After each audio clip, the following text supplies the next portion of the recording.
Bapak Mahdi. Iya, Ya. terima kasih. Assalamualaikum dan selamat malam Bapak dan Ibu sekalian. Ya, apa kabar Waalaikumsalam semuanya? warahmatullahi wabarakatuh. Baik, Ya, Bapak. baik, alhamdulillah ya. Alhamdulillah luar biasa dahsyat. Baik ya. Hari ini saya akan memberikan materi tentang alur tujuan pembelajaran Bapak Ibu. Saya singkat biar lebih mudah ATP gitu ya. Dan tentu dalam pembelajaran ini saya harap kita semuanya berkonsentrasi. Kita semuanya aktif dan gembira ya. Setuju ya Bapak Ibu ya? Siap. Setuju, Bapak? Oke, betul. Kalau setuju saya ada sedikit menguji konsentrasi Bapak Ibu semuanya. Nah, harapannya semuanya berpartisipasi ya. Ibu semua ya, Bu Widi, Pak Fahrial, Bu Rizky, dan Bu Tia. Siap untuk tes konsentrasi? Nah, Siap. sekarang saya akan menampilkan sesuatu ya di layar. Tolong Bapak Ibu pilih yang Ibu pilih tanpa menyebutkannya kepada saya. Saya ulangi ya. Silakan Bapak Ibu pilih tanpa menyebutkan kepada saya. Sudah dilihat kartu-kartu yang ada di sini? Kalau sudah, pilih salah satu kartu. Ingat, tanamkan di pikiran Bapak Ibu ya yang paling dalam supaya tidak lupa. Pejamkan mata agar ingat dengan kartu tersebut. Jangan sampai lupa ya Bapak Ibu ya. Jangan sampai lupa dengan kartu tersebut. Oke. Sudah Bapak Ibu, diingat. Jangan sampai lupa loh Bapak Ibu. Sudah ya? Sudah, Bapak. Oke. Kalau sudah, pasti sudah tahu kartu yang sudah dipilih masing-masing. Sekarang izinkan saya Bapak Ibu untuk membaca pikiran Bapak Ibu semua ya. Iya, sudah saya baca Bapak Ibu. Dan tolong diingat lagi kartunya. Karena kartu yang Bapak Ibu sudah pilih itu sudah saya ambil dari sini. Bagaimana Bapak Ibu? Betul nggak Bapak Ibu? Betul ya? Salah. Oh salah. Salah. Kartuku Salah. enggak ada. Kartunya enggak ada kan Bapak Ibu ya, karena itu sudah saya ambil begitu ya. Oh Kalau iya. begitu tepuk tangan dong dulu buat saya. Ya. Terima kasih. Ya, itu ada rahasianya Bapak Ibu ya. Rahasianya yang pertama, kenapa saya bisa tahu? Ya, kita harus berbakti kepada orang tua dan rajin beribadah, yaitu aja rahasianya. Baik Bapak Ibu, saya rasa kita sudah aktif ini, sudah siap untuk mulai. Baik. Siap. Oke, baik. Bapak Ibu, sekarang masih ingat enggak profil pelajar Pancasila kita? Coba Bu Widi, masih ingat enggak profil pelajar Pancasila itu apa saja? Masih. Apa tuh Bu? Beriman kepada Tuhan Yang Maha Esa. Betul. Apalagi? Keenamnya kan? Disebutkan semua kan? Bu Tia mungkin gantian. Bu Tia dibantu, apalagi Bu? Baik Pak, yang kedua ada berkebinekaan global. Iya, Bu Rizky, apalagi Bu Rizky? Mandiri. Betul. Pak Fahrial? Bergotong Apalagi ya? royong. Betul. Ada lagi enggak yang kurang kira-kira? Apalagi? Karena berpikir kritis. Iya, dan terakhir apa? Kreatif. Kreatif. Mandiri sudah tadi ya? Sudah. Ya, hebat-hebat semua ya, masih ingat pelajaran yang kemarin.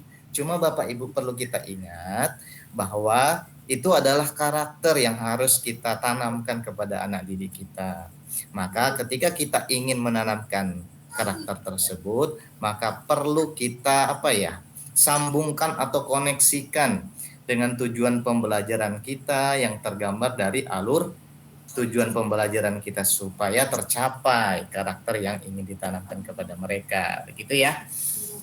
Baik Bapak Ibu, kita langsung ke tujuan materi kita ya hari ini ya. Nah, jadi karena itu Bapak Ibu, di sini saya berharap kita bisa memahami konsep ATP, konsep TP atau tujuan pembelajaran, prinsip penyusunannya sampai prosedur penyusunannya yang akhirnya Bapak Ibu bisa membuat ATP atau alur tujuan pembelajaran dengan benar gitu. Baik Bapak Ibu, kita mulai untuk konsep ATP dulu. Nah, pertama seperti yang disampaikan oleh teman kita sebelumnya, bahwa ini berdasarkan dari capaian pembelajaran yang sebetulnya sudah dirumuskan oleh pemerintah kepada kita. Ini menjadi semacam pijakan awal kita untuk menentukan ya alur pembelajaran kita.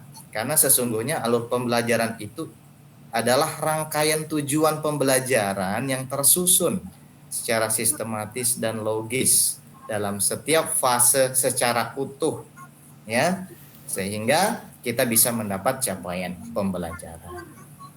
Ya, saya lanjut Bapak Ibu. Nah, jadi yang paling penting di sini bahwa capaian pembelajaran disusun oleh pemerintah sudah ditetapkan, sudah dirumuskan oleh berbagai macam pihak dan expert, ya.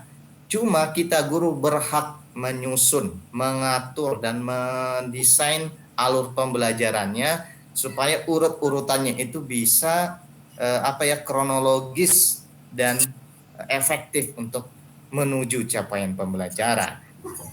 Nah, bisa kita lihat bahwa kalau dari gambar ini kita bisa melihat ya bahwa setiap fase capaian pembelajaran yang ditetapkan oleh pemerintah ini harus kita kaitkan ke fase lanjutannya. Dan untuk mengaitkannya itu tentu harus ada tujuan pembelajaran. Sehingga tujuan pembelajaran itu harus disusun secara kronologis biar jelas akhirnya nyambung ke fase berikutnya. Jadi Bapak Ibu, kuncinya, mohon maaf sebentar ya Bapak Ibu ya.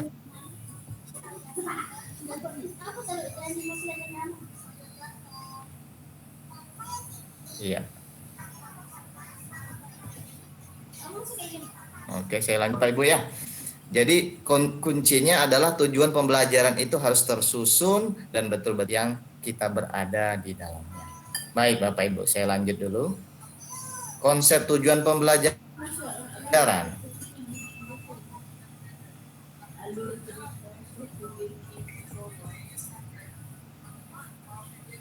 Oke.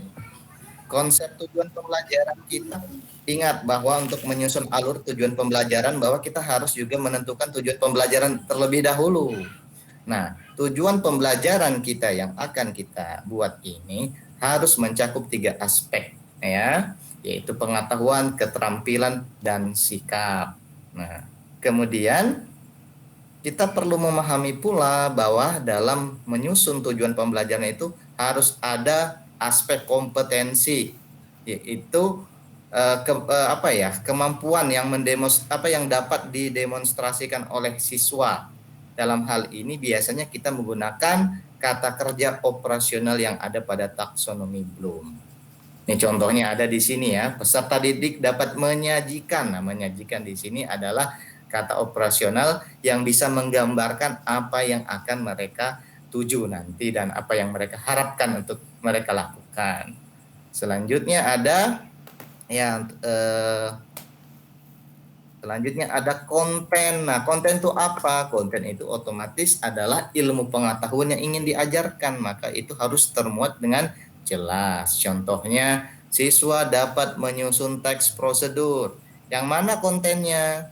Tentu saja adalah teks prosedur itu sendiri ya. Selanjutnya adalah variasi. Apa variasi yang dimaksud di sini adalah sebuah keterampilan berpikir apa saja yang perlu dikuasai siswa ya. Apa saja variasi keterampilannya? Ya, salah satunya berpikir kreatif, kritis, dan berpikir tingkat tinggi. Ini semua mengarah ke profil pelajar Pancasila tadi. Inilah yang juga perlu kita perhatikan. Nah, ini Bapak Ibu saya memberikan contoh nih. Tadi saya sampaikan bahwa dia harus memuat 3 komponen, yaitu kompetensi, konten, dan variasi. Contohnya menyusun teks prosedur atau manual atau instruction dan mempresentasikannya menggunakan kata-kata sendiri secara berkelompok dengan bahasa Inggris, secara lisan dan tulisan dengan benar. Di mana di sini kita bisa melihat yang bertanda kuning ini merupakan aspek kompetensi yang tertuang dalam tujuan pembelajaran, dan yang berwarna biru stabilo adalah konten materi yang dipelajari, serta menggunakan kata-kata sendiri adalah variasi, di mana maknanya adalah penggunaan keterampilan berpikir kreatif, kritis, dan tingkat tinggi kepada siswa. Jadi tujuan pembelajaran yang ada dalam contoh ini memberi muatan seluruhnya, dan ini menjadi tujuan pembelajaran yang benar. Baik, sampai di sini bisa dipahami ya. Sehingga kalau kita sudah buat tujuan pembelajaran, yang harus kita lakukan apa? Ya, tentu adalah menyusun alur tadi toh. Nah, jadi alur-alur disusun tadi harus disusun secara apa? Secara apa Bu Rizky Kamelia? Berurutan. Ayo, bisa dijawab Bu Rizky Kamelia? Berurutan. Ya. Jadi alur pembelajaran itu harus secara apa? Secara berurutan. Kronologis. Harus disusun secara, Bu Tia mungkin bisa bantu. Berurutan, Secara betul runtut. Bu Widi, harus berurutan. Runtut, berurutan, step by step, yang akhirnya mencapai capaian pembelajaran yang diharapkan tadi kan. Pahami di sini, pertama dia harus sederhana dan informatif ya. Makanya kita perlu memberikan glosarium dalam administrasi kita supaya nanti bisa dipahami. Kemudian esensial dan kontekstual supaya bagaimana alurnya itu relevan dengan kehidupan peserta didik kita dan kekinian ya. Sekarang lagi ngetren apa, kalau bisa diarahkan ke sana juga gitu. Kemudian berkesinambungan, makanya kita harus selalu mengaitkan capaian pembelajaran di fase sebelumnya ya, agar bisa selalu nyambung di fase yang kita tuju, supaya pemahaman siswa selalu ingat dengan yang dipelajari. Kemudian mengoptimalkan 3 aspek kompetensi tadi ya, yaitu pengetahuan, keterampilan, dan sikap ya, yang selaras juga dengan tahapan kognitif mereka begitu ya, dan juga pengoptimalan kecakapan hidup mereka tadi ya, supaya nilai-nilai profil pelajar Pancasila itu betul-betul tergambarkan dalam alur tujuan pembelajaran kita. Dan yang terakhir adalah bukan terakhir sebetulnya ya, yang selanjutnya adalah merdeka belajar ya, bahwa ini prinsipnya kan merdeka ya, antara lain kita harus membuat alur tujuan pembelajaran kita, membuat mereka ketika belajar itu merdeka dalam berpikir ya, dan dalam kita memfasilitasi kreativitasan mereka dan seterusnya. Dan prinsip selanjutnya adalah operasional dan aplikatif. Jangan sampai ATP yang kita buat ini nanti sifatnya teori saja tapi tidak teruji di lapangan. Maka itu harus benar-benar kita pikirkan. Dan yang terakhir, dia harus adaptif dan fleksibel ya. Harus sesuai dengan karakteristik mata pelajaran kita. Jangan sampai kita memberikan tujuan pembelajaran yang tidak atau sulit dicapai oleh mereka di level mereka gitu.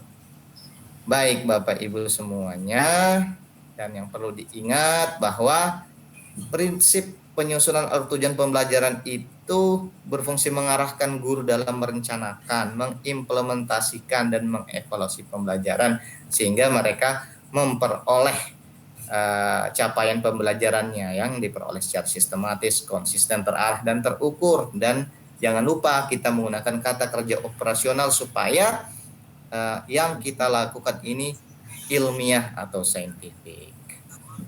Selanjutnya Bapak Ibu, kita juga perlu harus tahu yang terakhir ya, mengetahui prosedur penyusunan alur tujuan pembelajaran, bahwa yang pertama, langkah pertama yang harus kita ingat adalah menganalisa CP yang memuat materi tersebut ya. Kemudian mengidentifikasi kompetensi di akhir fase dan kompetensi sebelumnya supaya dia saling berkaitan. Dan yang ketiga, memastikan ada karakter profil pelajar Pancasila yang kita muatkan di sana. Yang keempat, kita perlu merumuskan tujuan pembelajaran dengan mempertimbangkan kompetensi yang akan dicapai sehingga mereka memperoleh pemahaman yang bermakna gitu ya. Dan yang kelima, setelah tujuan pembelajaran dirumuskan, Sisa 5 menit ya Bapak Mahdi. baik, susun tujuan pembelajaran secara linear ya, sebagaimana urutan kegiatan pembelajaran yang dilakukan di hari ke hari. Yang keenam, jangan lupa tentukan lingkup materi dan materi utama setiap tujuan pembelajaran. Dan terakhir adalah ya, tentukan jam pelajaran yang diperlukan untuk mencapai tujuan pembelajaran tersebut ya, sehingga alur-alur ini betul-betul bisa kita gunakan sebagai guru dan bisa dilakukan oleh peserta didik kita sehingga mereka mendapatkan capaian pembelajaran. Baik Bapak Ibu, sekian sebetulnya ada materi kita. Boleh kalau ada yang ingin bertanya, saya persilahkan. Ada yang mau nanya? Kalau ada yang mau nanya langsung saja ya. Tidak ada yang nanya. Ini kalau tidak ada yang nanya, saya yang nanya ya. Nggak paham.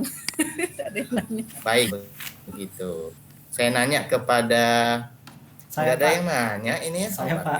Hebat-hebat semua. Sudah habis waktunya, gimana ya? Boleh kalau mau nanya, silakan Pak Fahrial. Ya, untuk tadi kan pada saat menyusun tujuan pembelajaran harus mengandung kompetensi, Oke, silakan. kompetensi, variasi dan konten ya kalau nggak salah tadi. Nah, untuk yang di bagian variasinya itu kan berpikir nalar, selain Ya, tadi betul. siswa mencari solusi, kira-kira apa kosakata yang biasa digunakan. Kalau misal kompetensi kan kita tahu semua tuh kata-kata Iya. operasional. Konten kan sesuai dengan capaian pembelajarannya. Nah, kalau yang variasi ini mungkin agak sedikit tricky, agak sedikit susah menentukannya. Ya, mungkin tips Ya. mudah untuk mencari variasi itu tadi bagaimana Pak? Mohon maaf.